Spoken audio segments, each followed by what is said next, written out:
Here we go. Fade back there. Roger. And we're getting a picture on the TV. This is awesome. Okay, Neil, we can see you coming down the ladder now. We could see it as it was happening. We could watch on live television. That's one small step for man, one giant leap for mankind. And the fact that 600 million people around the world were either watching or listening on radio and TV as it happened Huge. is a measure of the impact that this thing had on the world's consciousness.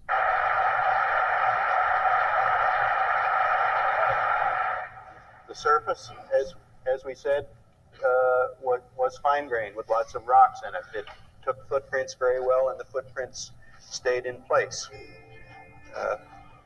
The LEM was in good shape and exhibited no damage from the landing or the descent.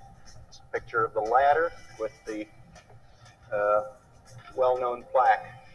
Here, men from the planet Earth first set foot upon the moon, July 1969 AD. It came in peace for all mankind.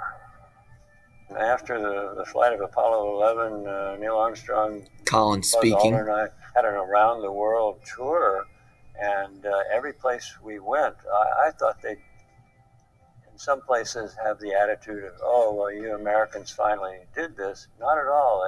The attitude, every country, regardless of their internal politics, they all said, we did it, we humans. Everything before July 20th, 1969, humans only had experience on one planetary body. From that moment on, we were, at least in some measure, a multiplanetary species. When Neil and Buzz walked on the moon, they did it, of course, without weapons. The only thing they brought was cameras. So it was a peaceful enterprise, and one that was applauded worldwide. Collins says it well. This is a big thing. I had a whole lot to show you today. We're talking about the moon. It's really big. It's exciting. But sometime between this morning when I loaded all these things and now when I'm making the recording, NASA.gov and the school's security filter have started arguing, and I can't show you some of these things. So I've got a couple things. I may try them again anyway. Here you go. I want you to hear this list, okay? There were 24 humans who left this earth and gone around the moon. 12 of them walked on the surface of the moon. All right. 11 of the 24 are still alive, and 4 of those who actually walked on the surface are still alive today. Here we go. So, Apollo 8, the first orbiter was Borman, Lovell, and Anders. All right. Then you go to Stafford, Young, and Cernan, Armstrong, Aldrin, and Collins in Apollo 11. July 20th, 1969 was when they landed. All right. Conrad, Bean, and Gordon. Then Lovell, Hayes, and Swigert in Apollo 13 did not get to land. Shepard, Mitchell, and Russa. Scott, Irwin, and Warden. Young, Duke, and Mattingly. Cernan, Schmidt, and Evans. 2, 4, 6. 6 times people have landed on the surface of the moon, and each time 2 people have gotten out and walked on the surface of the moon. 12 moonwalkers, 24 people have orbited the moon. Cernan and Young were in the first 24. On their first mission, they orbited the moon. The second mission, they landed. They actually got to walk. Here's the thing. So when Neil and Buzz descended in the Eagle and landed on the surface of the moon, Collins is in the orbiter circling the moon by himself all the way around. They collect their samples, they do their experiments, they do the walk, they photograph, they launch, and they rendezvous with Collins in space before heading back to Earth. So in each of those triplets, in each of those 3 names that I read you, the third name was the man who stayed in orbit. In fact, Al Warden just died this past year. He is credited with being the most isolated human being ever. Meaning when his 2 crewmates landed, his orbit took him around the backside of the moon. You've got 7 billion people on Earth. Well, at that time it wasn't 6 billion. 6 billion people on Earth, 2 guys, and then you all the way here on the other side of the room. He was 2,235 miles from the next closest human being. He was probably out of radio contact with anybody, just sitting by himself, floating in this little bitty capsule.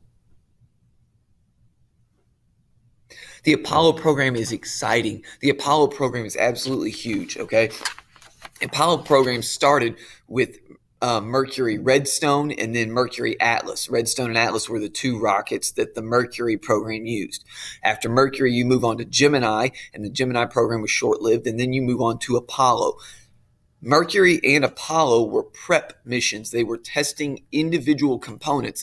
They were testing landing. They were testing the capsule. They were testing the rockets to do all these things incrementally to get us to Apollo 11. Apollo 8 orbited the moon. So Apollos 9 and 10 actually stayed near Earth, but were testing other features, like could the 2 capsules separate and then reconnect in space? Like, you've got to test all these things incrementally before you just strand people on the moon. I am much more familiar with the shuttle. The shuttle ran from 1981 to 2011. Those 30 years were absolutely incredible. The shuttle did so much work. It was a hoss, okay? It was a workhorse. It put up the Hubble telescope. It did experiments. It moved people back and forth to the International Space Station. It built the space station in space. It hauled those pieces up on its back, no problem. So Apollo was before my time, okay? But it united the entire world. It was crazy. So yes, there's a space race between the US and the Soviets, but it was a race to space. It wasn't a race. It was a race in time. It was technological in nature, okay? If you haven't seen it, actually, if you haven't read it, I just read this last summer, The Right Stuff. It's an incredible book. They interview the astronauts, the Apollo astronauts, and their wives and their families, and they've got all this history.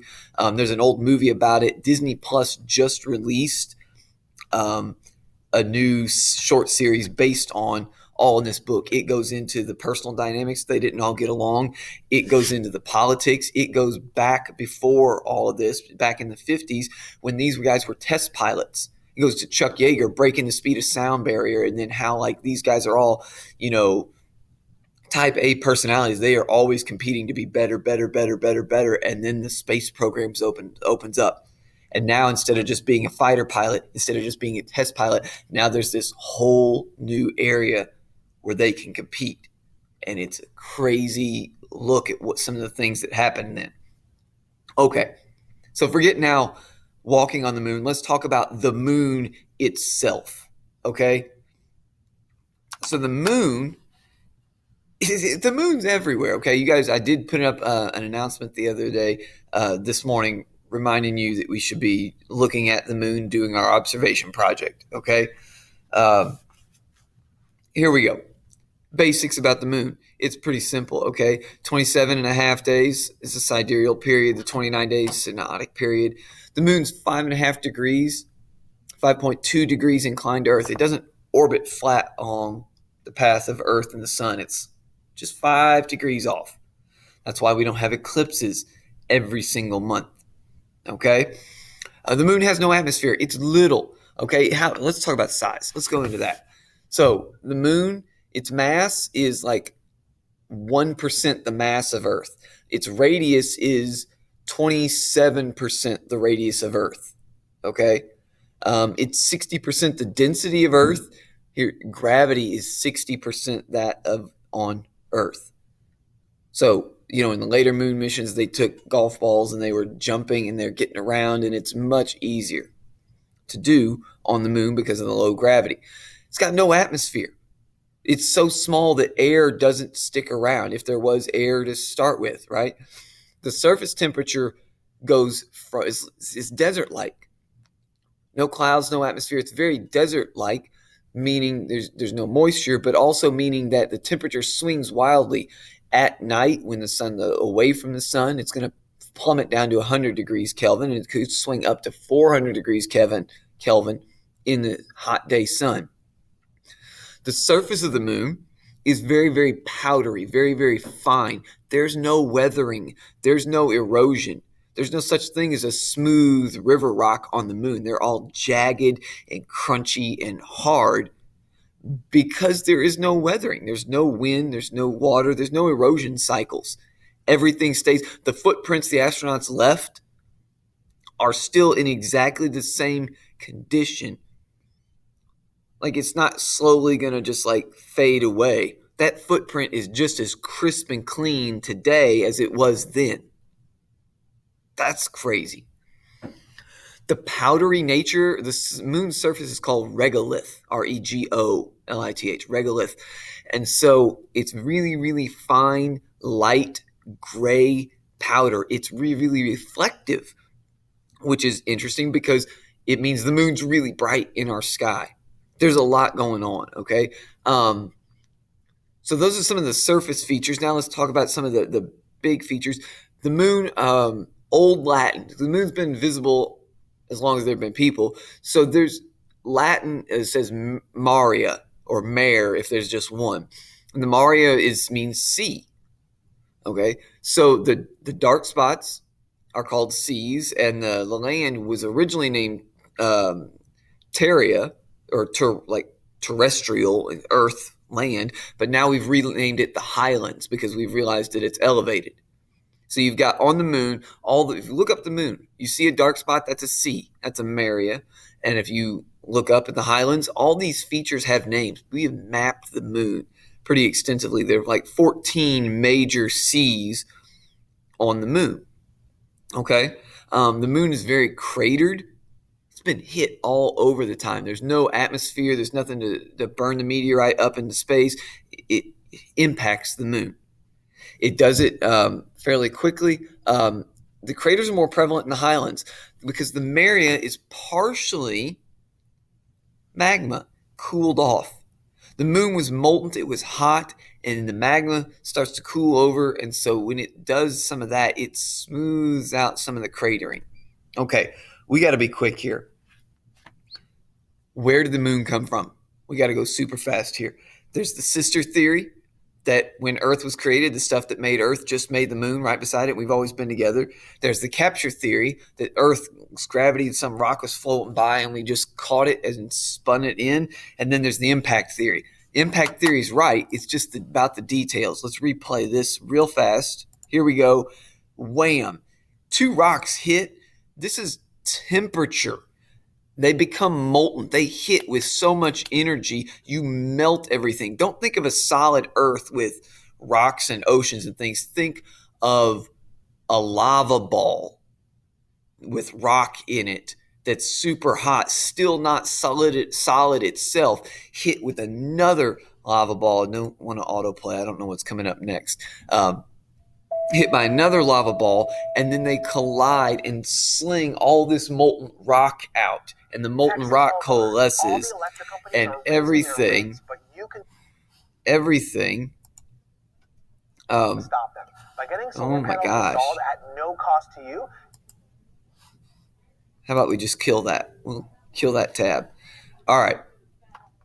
That's the moon. The moon is cool. There's a lot we can learn about it. We've got to pick up some of the qualities of it. Guys, have a great day.